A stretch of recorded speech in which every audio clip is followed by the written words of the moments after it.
Rēzeknes augstskolas Gaismas pili gaidot. Ar šādu intriģējošu nosaukumu šonedēļ atklāta izstāde, kas apskatām augstākās izglītības iestādes ekonomikas fakultātē. Studentu darbi veltīti mācību korpusu atbrīvošanas alejā 115 rekonstrukcijai, kas ilgst jau vairākus gadus. Radās doma, ka tā ir mūsu Gaismas pils, un mēs visu laiku turpat dzīvojam, staigājam garām un visu laiku mēs ceram un domājam, ka mēs tur varēsim iesākt savas studijas. Visu laiku mēs domājam par to māju, esot klāt, ejot garām, un tāpēc tā radās ideja, ka mēs varētu arī attēlot to māju, savākt zīmējumus un sarīkot nelielu izstādi. Izstādē apskatāmi 13 izglītības un dizaina fakultātes interjera dizaina programmas studentu darbi, kas atspoguļo viņu redzējumu par jauno mācību korpusu. Tas atrodas bijušajā Rēzeknes skolotāju institūta ēkā, kas ir arī valsts nozīmes arhitektūras piemineklis.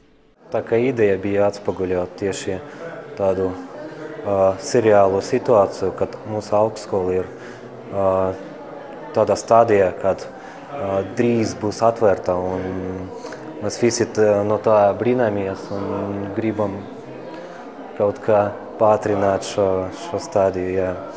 Ja teikt par manu darbu, viņa ir tāda, krāsaina un mazliet rotaļna, jā, ka mēs redzam. Tur tās līnijas ir ne pavisam taisnas, bet vienalga izskatās pēc kādas pasakas.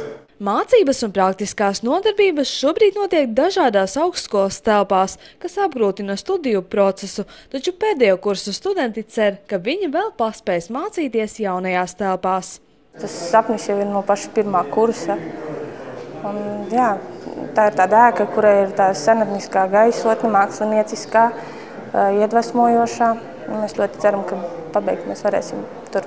Gaidām, ka varēsim to mozaiku salikt kopā un ieiet iekšā un radoši darboties. Tā kā visi ir ļoti noilgojušies pēc šīs skaistās ēkas, jo tiešām interesanti, un arī projekts viņai restaurācijas ir ļoti interesants. Tā kā tas pilsētai dos tādu nozīmīgu, renovētu kultūru vēsturisku pieminekli.